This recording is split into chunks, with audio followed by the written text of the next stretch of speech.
Life started to change quite a lot in the 1960s and 70s because of alcohol that came into our communities. Life started to change because, again, I keep going back to my comment, it was never any good to treat Stone Age people and expect them to be civilized people as European overnight. That's the problem that we have today. We drank because from the impact of residential school. We drank, we got into trouble because of the impact of residential school.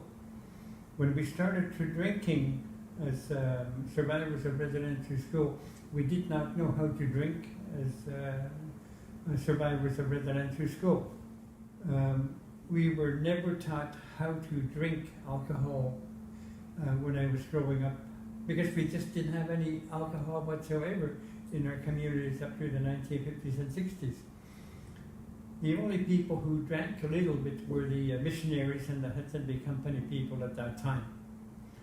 So today, we have a lot of problem with alcohol and drugs in our communities. Part of the problem is the people who are in that type of situation really do not know between right and wrong. That's the problem. And we have to see that as a problem in our community, and we have to live with it as a problem in our community. We can't try to find solutions to the problem, but most of the time we have to work with the people like that in order to help themselves, in order for us to help them out as well.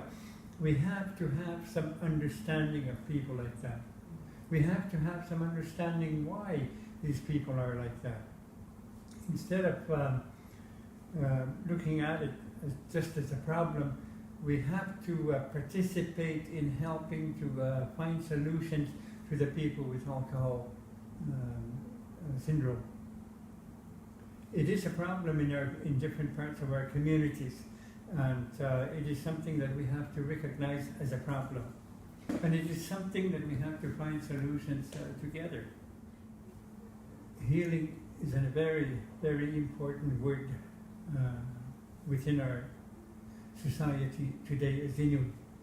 Saim maksagnak, mamisaknak is an extremely important word within every Inuit community, whether you live in Nunavut, Nunavut, or in Inuit in the Northwest Territories, because as survivors of residential school, that is what we're doing, healing as Inuit community.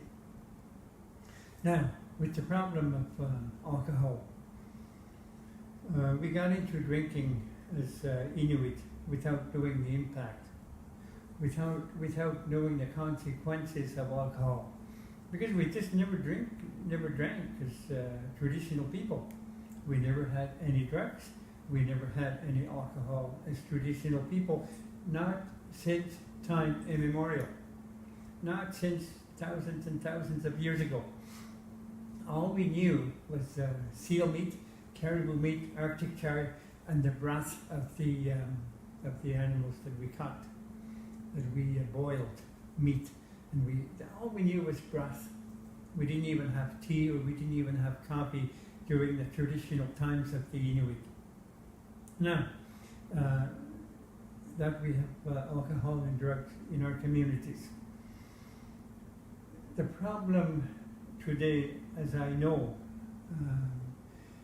with alcohol and drugs is happening with the intergenerational people of our community. Our sons are in prisons. Some of our daughters are in prisons. That has a lot to do with the fact that we, as survivors of residential school, people have to understand this. As survivors of residential school, we lost parenting skill. That's part of the problem that we are facing today. And during the testimonies of intergenerational, the young people, at Truth and Reconciliation Commission hearings in our communities. And remember, I was chairing those hearings of Truth and Reconciliation Commission in Kuutjoap, Inuit, Igloolik, Rankin Inlet, Chesterfield Inlet, Koglokto, Iqaluit. So I was chairing all those testimonies of people. One of the things that touched me deeply when I was when we were having hearings in those communities, where the younger person, the intergenerational, was talking about his parents. He said, whenever I would come home, I find my parents drunk. Every night they would be drinking when I was growing up in the community. That's the young man talking about his parents who are survivors of residential school. He said, I thought that was a way of life, so I started drinking myself. So as a survivor of residential school, we drank of what happened, because to try and forget of what happened at the residential school. As part of my own healing, by the way, I've been sober for 24 years this year, in 2018. As part of my own healing. And it's a really, really good thing to do, and it's something that I encourage other people to do the same.